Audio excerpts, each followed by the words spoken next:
FNAF 4 is one of the most ambiguous games of the entire FNAF series. One of the few games that Scott Cawthon himself has said that people didn't really figure out immediately, and was kind of amazed that people weren't figuring out all the story elements like they had the first 3 games when they came out, and a lot of the games coming afterwards. FNAF 4's got a lot of secrets still, such as this character right here, who turns out, I believe I figured out who they really are and what that has to do with the entire game series, and what questions we're going to answer by figuring this one character out. Let's get right into it. Dave is a new name that Hyperdroid discovered in the logbook. He also went on to explain that apparently other people made this discovery years ago, but the entire theorist community, including game theory themselves, missed it in the theorizing Reddits and stuff. I don't know, it happens. It goes to the wayside. It's a thing. I have another video talking about how I do think that the name got given to the wrong spirit, and explaining why I think that and all that. So go ahead and check that video out if you want to see why I believe that Dave is actually this guy, the Vengeful Spirit. Now let's talk about the Vengeful Spirit, because I just pointed at a character that a lot of people completely ignore in the entire game. And now, who is this character? What is the grand reveal that I'm trying to bring to you guys? That is that this character is none other than Dave, the spirit whose name we discovered in the logbook. But more importantly, this is Henry's son and Charlie's twin brother. Mind blown.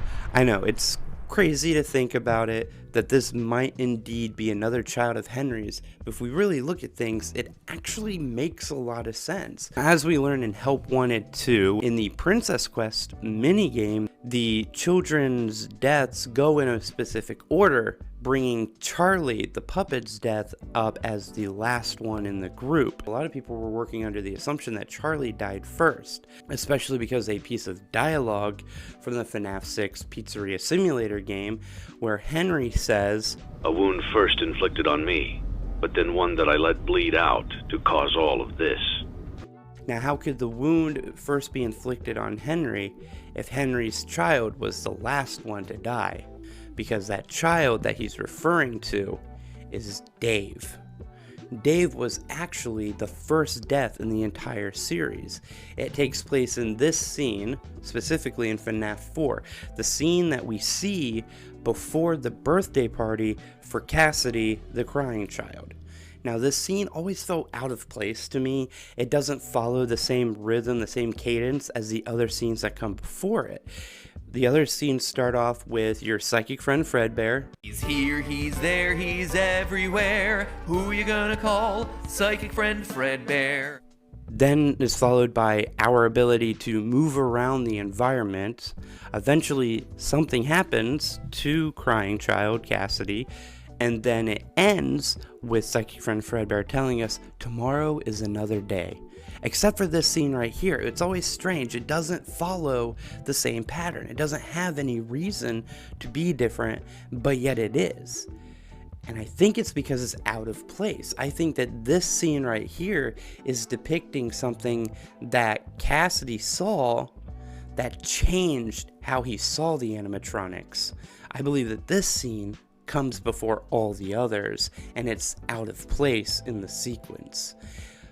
That scene involves him discovering the body of Dave, Henry's son. Dave was murdered by William Afton, I believe on accident, but this created Dave as the Vengeful Spirit.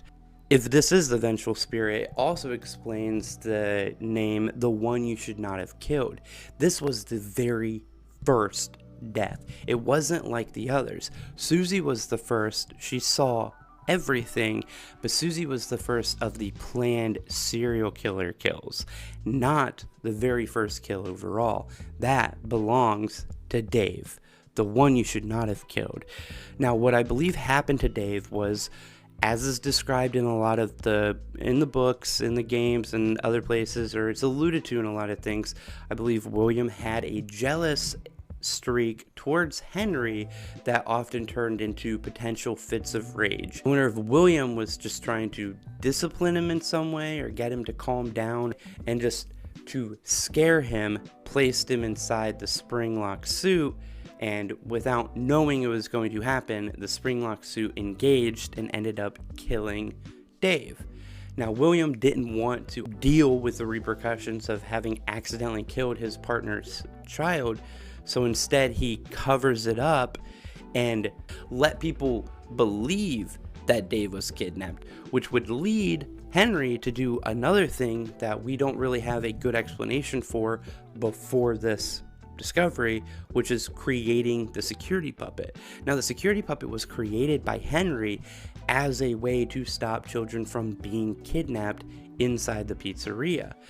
The puppet was attached to these bracelets that would let it know when the children were heading towards the doors without the proper supervision, and would go to stop them. The puppet also gave out prizes. Obviously, it was a 2-for-1 deal when it came to the security puppet. But it explains, why would Henry build a security puppet with the intention of stopping children from being taken from the pizzeria, with no pretense to explain why he would do it?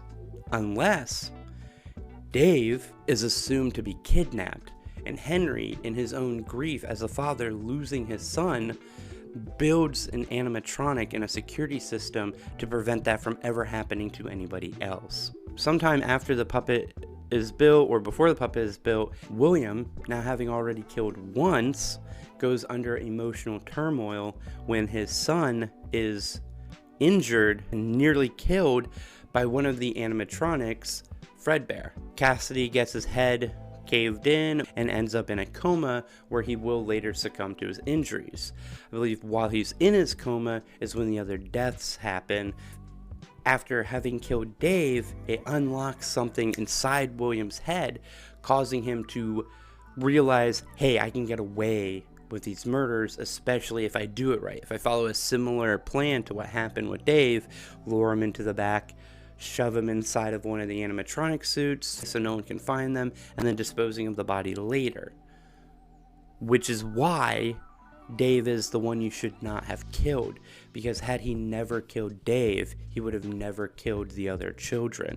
Potentially, if he would have never killed Dave, Cassidy would have never been injured, because Cassidy wouldn't have been overly scared of the animatronics, leading Mike and his friends to bully Cassidy and put him inside of Fredbear's mouth to begin with. Henry went years thinking that Dave had been kidnapped and potentially was still out there to be found, only to eventually learn that his own business partner had murdered both of his children in the end. It's narratively satisfying because you see these twins as a duality on how to deal with the murderer that is William Afton. They both take a separate approach to resolving the issue that is him. Charlie is the savior element of the duality of her and her brother. She's trying to help the victims and to protect them from any further wrongdoing, where Dave is the vengeful aspect. His entire goal is to punish and place William in a position where he can no longer do harm again, which is what we see in Ultimate Custom Night when Dave traps William in his own personal hell and has him relive some of the trauma that he placed onto others night in and night out for all eternity. We've only just begun. I will never let you leave. I will never let you rest. This is how it feels, and you get to experience it over and over and over again, forever.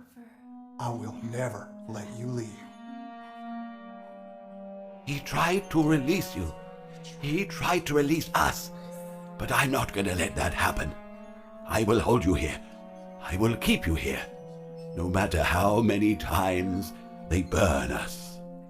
Now, there is some other aspects to this theory that lends into other theories that people have. One, old man consequences being Henry. This would actually add to that, where it would make sense that Henry, as old man consequences, would then talk to Vengeful Spirit in Ultimate Custom Night when you go down into the lake, and Old Man Consequences tells you to rest now and to leave the demons to his demons. It would make a lot more sense if that is Henry, because that's Henry telling his own son, hey, you've done your job, let it be, let him be, rest now, you've earned it. It also would add to that image that you can get in FNAF World, where once you drop enough glitch levels down, you end up getting this image where people debate whether it's an adult and their two children, or if it's a angel with wings. I believe that it is an adult with their two children, and it's Henry with his twins, Charlie and Dave. In conclusion, guys, I believe that this theory answers a lot of questions for us. It gives us a definitive explanation for a character that I've never really seen a lot of people theorize about in the first place. It not only gives us a lockdown of where the name Dave actually goes, but also gives us some more backstory and explanation on, one, why the Vengeful Spirit is the Vengeful Spirit, and gives us better reasoning for why Henry is even more upset, and for statements that he made that we later in games are established to not really line up. They line up better now if we follow this theory. Remember, it is just a theory, and you guys are allowed to believe whatever you want to. Everyone's headcanon is different. If there's information that negates what I said, I don't know about it. I'm not perfect. I don't know every single bit of every single thing. Hit the subscribe button. If you like the theory, go ahead and hit the like button. Hit the notification bell. I appreciate you guys watching this video, and I will see you guys in the next one. Goodbye. Alright guys, sorry. I've been doing more research, and I've actually found more evidence to support my Dave is Vengeful Spirit and Henry's son proof or theory, whatever it is. So I was looking through some of my other research that I have and listening to some other FNAF videos, and I was listening to Dako and John from FNAF talking about the Secrets of the Mimic stuff, and they brought up Edwin, and that reminded me that in the story about Edwin, who is a Henry stand-in, has a son named David. Ooh, boy. That, but not only that, that's not the only piece of evidence that I forgot to add in. Also, we see a lot in the FNAF games, the security guards tend to use the names of victims of William Afton. One of the aliases that William Afton himself goes by as a security guard is Dave Miller in the Silver Eyes series. There's some extra evidence for you guys just to make this theory just a little bit stronger. And if you guys still don't believe me, that's okay. It's just a theory. Time to re-wrap up this video.